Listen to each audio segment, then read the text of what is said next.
Yeah guys, G-Monster here! Today we are reacting to... Okay, what are we doing? We are reacting to another SpongeBob conspiracy theory. The Squilliam theory. So, if you don't know who he is, I'd be surprised, and you've been living under a rock your whole life. Hate to break it to you. Alright, let's go. Let's get right to it. Alright. Squilliam fancy son, Squilliam fancy son. Oh no! The third is Squidward's rival from high school band class. So, I just took my private yacht across my private lake to my private heliport. He's more wealthy, popular, and talented than Squidward, and he always rubs it in his face. That's right. I'm living your dreams, Squidward. Oh, just succeeding in everything you failed in. But I intend to prove that he's a fraud, using his wealth to make himself seem more popular and talented than he actually is. He goes to ridiculously extreme and expensive lengths to humiliate Squidward and show his superiority, and I'm gonna prove it. SpongeBob is one of my favorite shows from my childhood. Even going back and rewatching the old ones, it still holds up. You might think, it's just a kid's show, there's no continuity, there's nothing worth theorizing about, but the show constantly brings back characters and references to previous episodes, and if you look closely, you can connect the dots and find some very interesting stories. And today, I'm going to prove that Squilliam Fancy Son III is a manipulative fraud. Evidence number 1, the pet hospital. We first meet Squilliam in Season 2, Episode 15, Band Geeks. The episode opens with Squidward playing the clarinet and getting a knock on the door.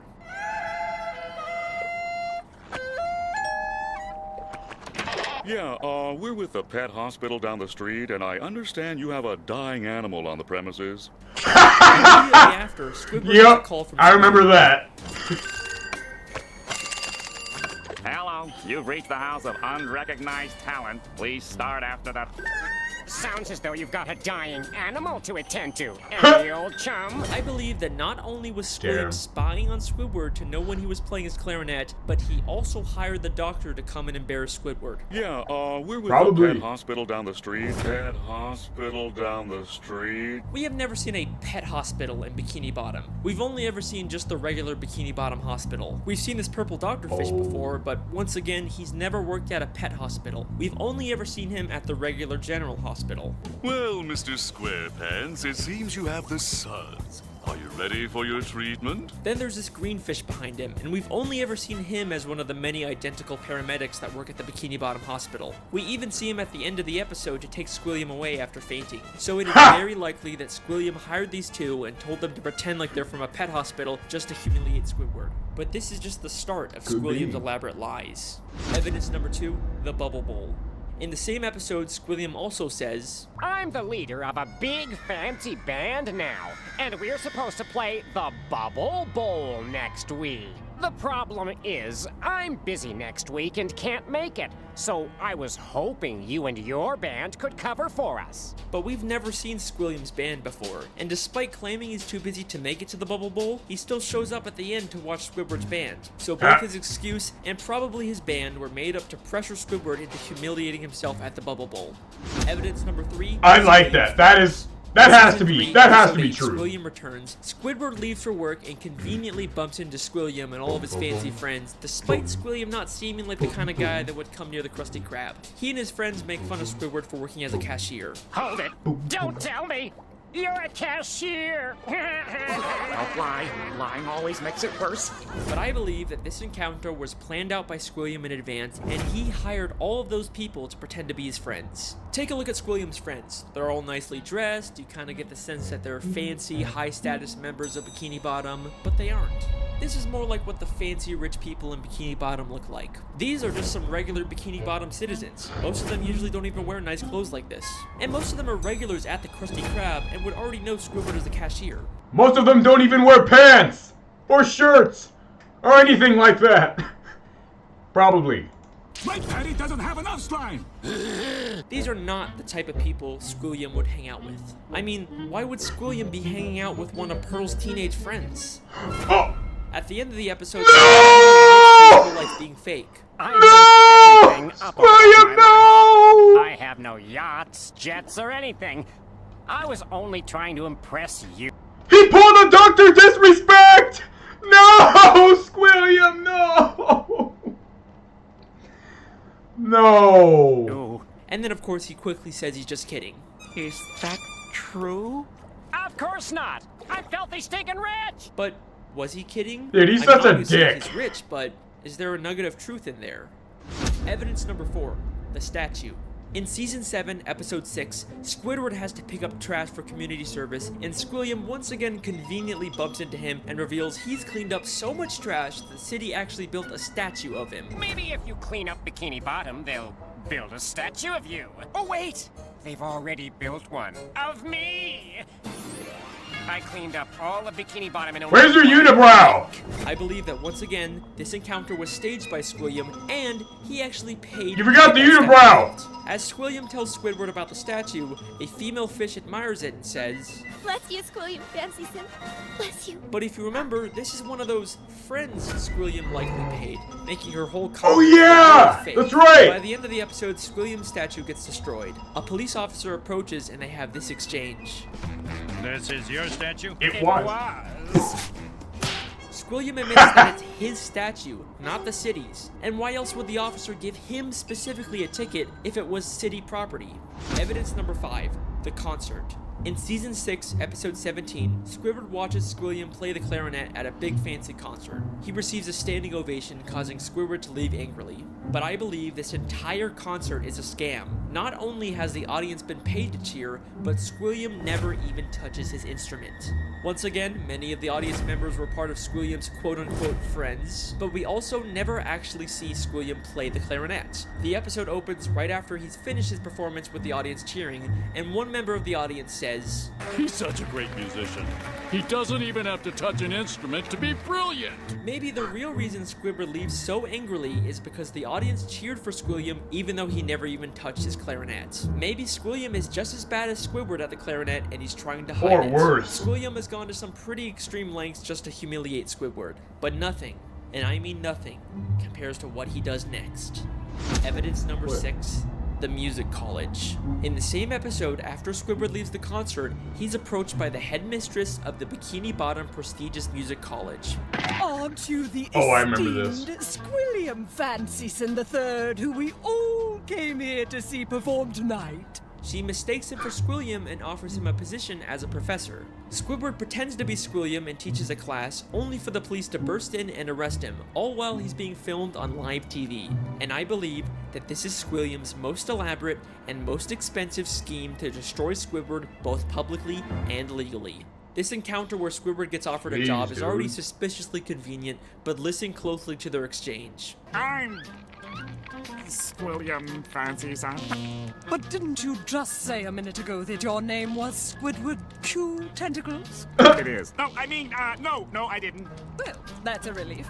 I mean, what kind of a moron would go to their worst enemy's music recital? What kind of moron would go to their own enemy's music recital? How does she know that Squidward and Squilliam are enemies? If she knew who Squidward was, then why didn't she recognize him? Why would she mistake him for Squilliam?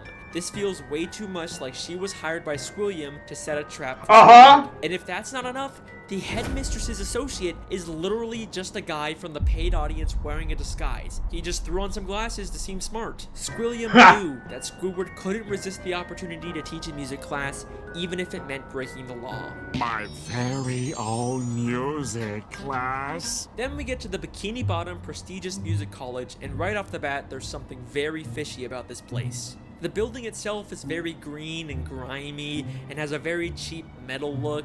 Nothing about this says prestigious except for the big sign on top, which feels like the only new thing about this building. I think there is a very good chance that Squilliam just bought some old warehouse, then stuck a sign and some paint on it to disguise it as a college. I mean, look at these other schools in Bikini Bottom. They all have a very nice structure and a paint job, but this prestigious music college looks like a dumpster. Going into the classroom, not only does it have another one of Squilliam's friends, but if this is such a prestigious college, how did SpongeBob and Patrick get in here? Would you two numbskulls mind telling me what you're doing in music class anyway?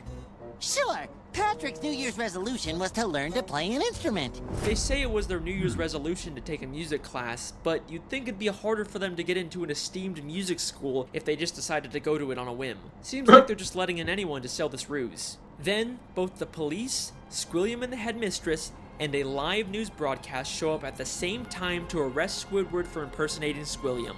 If the extremely coincidental fact that all of these people suddenly showed up at the same time isn't enough for you to believe that Squilliam set it all up, I've got something that's going to blow your mind. Squilliam literally has the police working for him. Oh! Squidward chewed tentacles, I'm placing you under arrest for impersonating a genius. If that doesn't sound like he's been paid off, I don't know what does.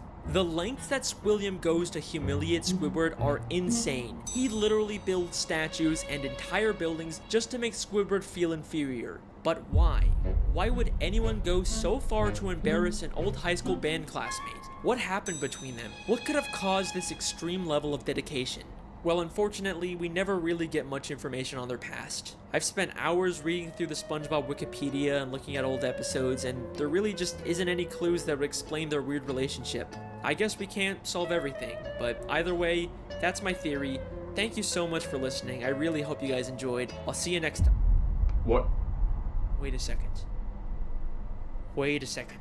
What? Season 6, what? Episode 5, Slide Whistle What? Stories. Just a normal episode of SpongeBob and Patrick annoy Squidward. Nothing really out of the ordinary. Except I have one question about this episode. Why does Squidward have Squilliam's robe?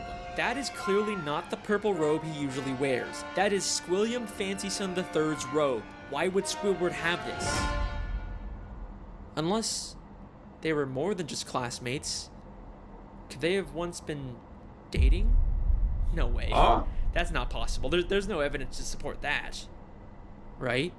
Don't be intimidated, Squidward. Try to imagine him in his underwear. Oh no, he's hot! No, it can't be. I mean, what kind of a moron would go to their worst enemy's music recital? It's been right in front of us this whole time. Our sources last saw Evil harassing teenagers up at Makeout Reef.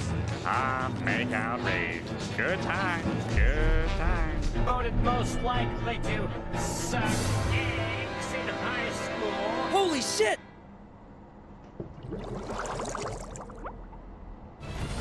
Ah! No, not another YouTube ad! No! No! No! No! No! Ugh. Well, that's enough reacting for one video. I think every theory is definitely possible and probably most likely, except for the last one, so, yeah. Better not be the last one. It better not. It better not! Well, I have a lot to think about, so I'm just gonna end the video before we go on for another 12 minutes. 13 minutes. Original video along with Alex Bale's channel you will find in the link in the description down below. Check him out, subscribe, watch the original video. I would totally recommend it. Anywho, monsters, I suppose I better close the show down here, so thank you guys so much for watching. I'm G-Monster. Feel free to like, subscribe if you want to, of course. And good night!